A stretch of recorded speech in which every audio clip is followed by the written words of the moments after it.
Bonjour à tous et bienvenue dans cette nouvelle vidéo. Vous m'avez demandé des balades dans Paris, donc aujourd'hui on va aller se balader solo. J'ai pris un livre, ma musique, un carnet pour écrire. Je vous emmène avec moi. C'est parti!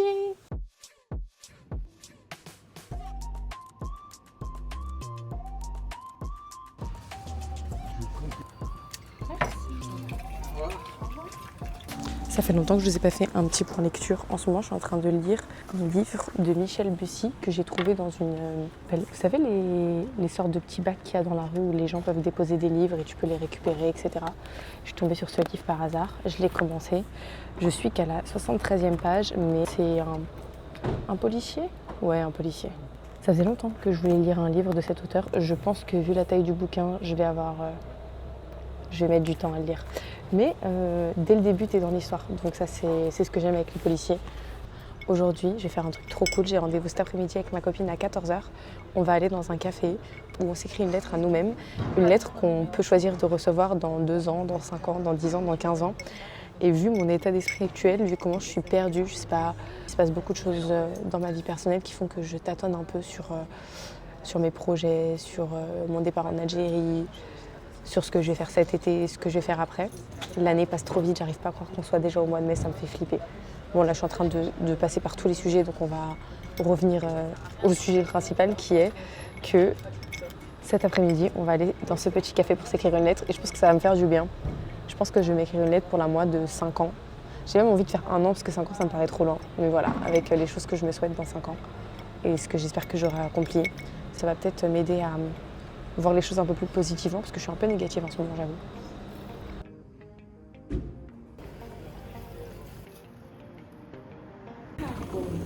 Cuidado con el escalón al bajar del tren. On va dans le café dont je vous ai parlé ce matin, le café où on peut s'écrire une lettre à soi-même. On est à République, dans le 11e arrondissement. Mon papa était fleuriste à l'Ermo et il a une boutique, enfin il avait, mais la boutique de fleurs existe toujours, qui est juste ici. Donc en fait, ce quartier pour moi c'est... J'aime trop venir ici, c'est mon quartier préféré de Paris et j'ai énormément de souvenirs à République. J'aime trop me balader dans ces rues.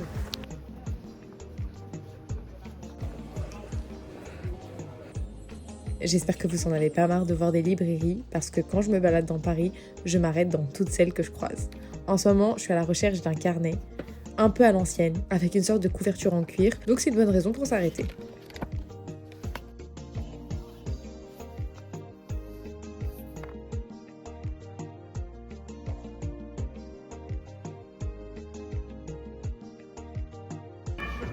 J'ai trop envie de venir faire un tour ici après. C'est Emmaüs, ils vendent plein de choses, vous savez, de seconde main, etc. Je vais me faire écraser. Mais ça se voit qu'il y a plein de trucs trop mignons là. Des choses qui iront bien dans ma bibliothèque en Algérie.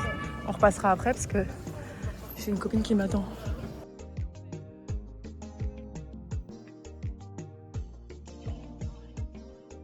Et il faudra également choisir la carte sur laquelle vous allez écrire. Donc vous aurez cette carte, également une feuille en plus si jamais vous souhaitez écrire un peu plus. Ok, Voilà. super. Il faut choisir quand est-ce que vous voulez l'envoyer, la boisson et la carte. Ok, trop bien. Ah, charbon végétal, tiens, vu comment j'ai mal au ventre, c'est pas bien ça. Ça en plus. Actif et thé au litchi. Ah ouais, c'est archi bon. Sinon, j'hésite avec celui à la spiruline, le blue latte. On va s'envoyer une carte qu'on peut s'envoyer soit dans 5 ans, soit dans l'année, dans 5 ans, dans 20 ans. Ah oui, donc on va la recevoir dans l'année. Je pense que dans l'année, je peux la faire envoyer chez ma sœur, parce qu'en Algérie, je ne recevrai jamais le truc. J'ai choisi celle-ci. Et maintenant, on va s'écrire des petits mots d'amour et se souhaiter du bien dans l'année. J'ai trop envie d'acheter la cire pour pouvoir faire ça pour de vrai. Genre pour cacheter. Je me suis dit, ouais, je vais cacheter des lettres. Comme si j'envoyais des lettres tous les 4 matins. Je me suis dit, ouais. Il y a une époque où on envoyait des lettres, c'est trop bien quand j'étais petite et tout. Genre, je les recevais en vacances. J'ai retrouvé plein de lettres et de cartes postales que j'envoyais à mes copines et tout. Ça, j'ai changé. Aujourd'hui, je reçois que des amendes. Personne ne m'envoie de lettres comme là, j'ai que des amendes.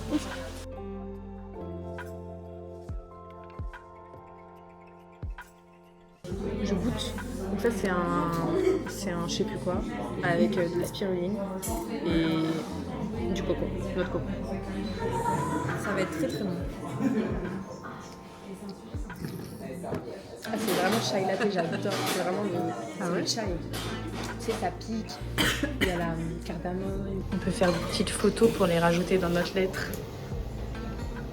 Je suis tombée sur l'adresse de ce café par hasard parce que je cherchais des cafés un peu concept dans Paris pour des vidéos. Je vous avoue que payer 15 € pour écrire une lettre en buvant un café, je me suis quand même posé la question. Mais au final, j'ai passé un super moment avec mon ami. On est resté presque 4 heures, on a passé beaucoup trop de temps à discuter et à se raconter nos vies. Mais je sais qu'on sera surprise dans un an quand on recevra cette lettre. Et on se souviendra de cet après-midi qu'on a passé ensemble. On va faire mon étape préférée, la cire. Elle va te dire. Truc que je vais faire fondre au-dessus de la bougie. J'adore.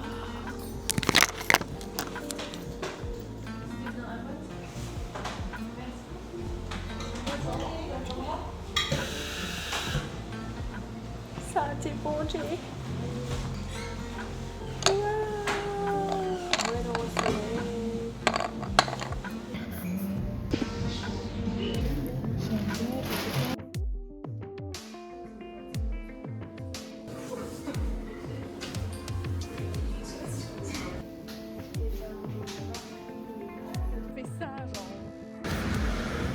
Mais attends, c'est...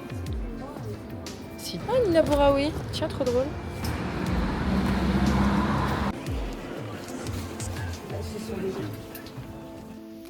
C'est trop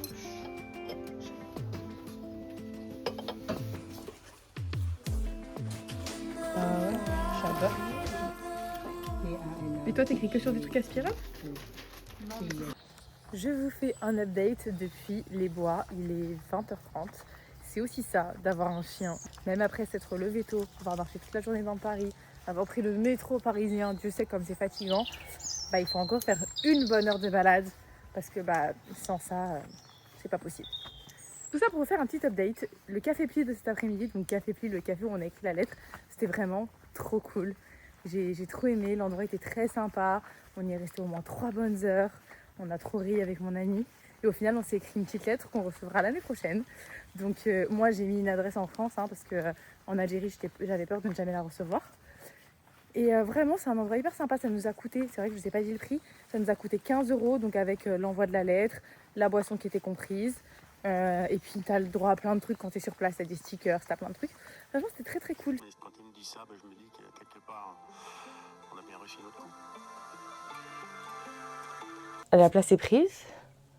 Bonjour Mikasa, est-ce que je peux reprendre mon siège? Bonjour à tous, j'espère que vous allez bien. On se retrouve quelques jours après. J'avais envie de vous raconter un peu ce que j'ai fait hier parce que c'était vraiment une journée trop cool. Je vous en ai parlé dans le vlog de la semaine dernière. J'étais avec mon amie Doria qui m'a parlé de son grand-père qui a un peu plus de 90 ans et qui a participé à sa manière à la révolution algérienne. Hier, je me suis rendue chez lui pour qu'il puisse un petit peu me raconter sa vie, ses mémoires, son histoire. Je m'y suis rendue avec ma mère, elle avait très envie de venir avec moi. Et ce qui était assez drôle, c'est que toute la famille de mon ami a tenu à être présente, c'est-à-dire ses enfants et ses petits-enfants.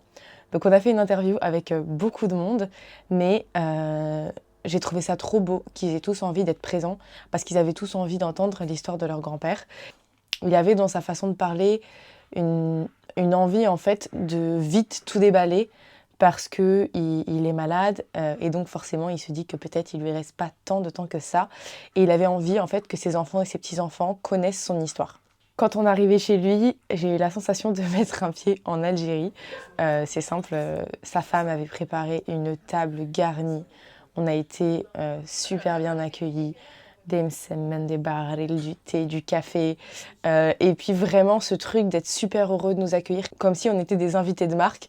Alors qu'en réalité, moi, je me sens hyper chanceuse de pouvoir entendre justement ce genre de récit de la bouche de ceux qui l'ont vécu. Je trouve ça toujours trop bien. Ça ne veut même pas parler algérien, elle a tout appris, elle est partie. Bah c'est bien, c'est bien. Je suis folle. C'est courageux. Je suis algérienne. C'est ma grand-mère. Ok. C'est des cartes d'identité? Ouais, à l'époque, du côté de la France. Il y a marqué Marnier et tout. Ah ouais. Il n'y avait pas de photo, rien du tout, c'était comme ça. Alors, il y a des gens qui ont payé de leur vie. Nous, quand même, on est encore là de cette vie, quand même, alhamdoulilah. On est content que les jeunes se rendent compte de cela. Et c'est déjà un bon point. Un bon point. Ils se rendent compte comme quoi que des gens qui ont sacrifié leur vie pour le bien de l'Algérie, alhamdoulilah, moi, du moment que ça serve, notre parcours serve au futur, les Algériens futurs, tant mieux. On leur a donné un exemple, j'espère qu'ils vont le suivre. Et voilà, et on est content. Si cela se passe comme ça, c'est une grande satisfaction pour moi. Il n'y a pas de quoi, petit. C'est génial. Si vous voulez revenir, vous êtes la bienvenue. Si vous avez encore des choses à nous raconter, on revient tous les jours. Il n'y a aucun problème, vous serez la bienvenue. On a qu'à le dire à Doria, et puis vous venez, vous serez bien accueillis. Merci. Vous serez bien accueillis. C'est vraiment un monsieur qui était très touchant parce que les anciens, ils ont quand même une sagesse, ils ont assez vécu pour te faire des conclusions qui te ramènent à la réalité. Je ne sais pas comment vous expliquer, mais en fait, quand tu entends le récit de personnes comme lui qui, à 15, 16, 17 ans, se sont engagées pour la libération de l'Algérie avec tous les risques que ça comporte, et que là, il est là des années après et qui te dit moi, je l'ai fait pour des jeunes comme toi qui vont partir vivre en Algérie. J'espère que vous profitez de la liberté que nous, on vous a offert. Je ne vais pas spoiler tout ce qu'il a vraiment dit, ce genre de phrase, et c'est super, super beau. C'est une super conclusion. Et j'ai trop hâte de faire ce montage. J'avais juste envie de vous faire un petit résumé de ce que j'avais fait hier. Je ne sais pas si ce vlog va être très long. Je pense que vous avez compris que mes vlogs en France seront légèrement plus courts. J'ai pas 50 000 choses à vous montrer. J'ai quand même fait l'effort d'aller dans Paris. Comme vous avez vu, j'ai testé un café. Mais si je peux être hyper méga honnête avec vous, la France de Macron, c'est chaud. Vous savez que je travaille plus. Donc en fait, actuellement, financièrement, c'est un peu compliqué. Donc des cafés concept à 15 €, il n'y en aura qu'une fois sur ma chaîne. Moi, je vous le dis. Là, je suis en train de repréparer mon départ. J'ai envie de partir là maintenant. Je suis en train de regarder les bateaux. Donc, je suis en train de préparer un départ avec, Inch'Allah, je vous en supplie, dans les commentaires, vous dites tous à ma mère que si elle vient pas avec moi, c'est une mère indigne. Non, je rigole. Mais elle est censée faire la descente avec moi, la traversée avec moi, et j'ai très très envie qu'elle soit avec moi en Algérie. Là, on va faire un petit moment confession. Vous savez que quand je suis partie en 2023 en Algérie, c'était la période où je venais d'apprendre que j'étais malade et que j'allais devoir prendre un traitement pendant 1 an à l'hôpital. Donc, on m'a laissé partir pendant 9 mois en Algérie. C'est pour les gens qui ne m'ont pas suivi. Voilà, c'est comme ça que les choses se sont passées. Ça a fait partie de mon déclic, le fait d'être malade, le fait de me rendre compte que voilà, j'avais passé beaucoup d'années à travailler, à faire mes études, à obtenir mon diplôme. Je nageais dans l'anxiété, dans la dépression, dans tout ce que vous voulez. Donc ça a été pour moi une sorte de fuite, une sorte de porte de sortie. Et j'avais besoin à cette période de me retrouver seule. C'était un besoin profond. Aujourd'hui, en 2026, les choses, elles ont changé au point que la casanière que j'étais, la solitaire que j'étais, je pensais être cette personne qui ne supportait pas d'être avec des gens, qui avaient toujours besoin d'être toute seule. Je peux vous dire que cette année, en 2026, quand je suis allée en Algérie toute seule, que j'ai passé le ramadan toute seule, je l'ai super mal vécu. Et c'est la première fois dans ma vie que le fait d'être seule me pèse. Ça m'était jamais arrivé avant ça. Heureusement, je suis pas seule à 100% en Algérie. Ma caméra s'est éteinte, j'avais plus de place. Je disais quoi, oui, j'ai la chance d'avoir des amis en France qui peuvent venir me voir, mais c'est vrai que ma famille n'est pas venue. Ma mère, elle n'est pas venue en Algérie depuis 2023. J'ai envie de rentrer en Algérie parce que c'est la meilleure période. Il va faire beau, c'est l'été, je vais pouvoir aller à la plage. J'ai envie de voyager, j'ai envie de faire plein de choses. Enfin, comment vous dire, je suis animée par plein d'envies, mais juste l'idée que je vais être seule me met un coup. Mais je ne le prends pas forcément comme quelque chose de négatif. Je compare par rapport à mon passé et je me dis qu'en fait, c'est quand même un super grand pas de guérison d'être passé de « je ne supporte plus personne autour de moi, je vais tellement mal que je ne peux pas supporter la présence d'autres personnes » à « aujourd'hui, j'ai envie qu'il y ait des gens autour de moi, j'ai envie de me faire un groupe de potes en Algérie ». Franchement, je réfléchis même à me mettre en colocation parce que je crois que j'en ai marre de vivre toute seule. Bon, j'ai un chien, donc ça... Et puis attendez, j'ai quelque chose à vous dire, je vous le dis maintenant ou pas ? J'ai 6 petits-enfants à Alger. Réfléchissez, des petits-enfants. Des petits-enfants qui miaulent. Vous vous souvenez, là, ma femelle, là, qui m'a préparé une surprise. Je lui ai dit avant de partir, attention, tu me fais que 3 ou 4 chatons. Tu me fais pas plus que 3 ou 4 chatons, s'il te plaît. Elle m'en a fait 6. Ils sont adorables. Je vais arriver à Alger, je vais ouvrir la porte de mon appartement et je vais avoir des petits chatons qui courent partout. Mais ça va être le bonheur. Donc bref, je suis pas si seule au final. C'est ça que j'essaye de vous dire. Mais c'est vrai que Ça me pèse un peu, je me disais, waouh, je vais passer tout l'été toute seule, mais je viens d'apprendre, et ça j'espère. Je sais que mes cousins regardent cette vidéo, attention, vous m'avez mis cet espoir dans la tête. J'ai mes cousins en France avec qui je m'entends hyper bien, qui m'ont dit, on va être là pendant tout le mois d'août, on va louer une voiture, et on espère que t'es là, quoi, parce qu'on va partir à l'aventure tous ensemble.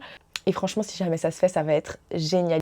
En tout cas, j'espère que vous avez apprécié ce vlog, et on se dit à dimanche prochain. Bisous!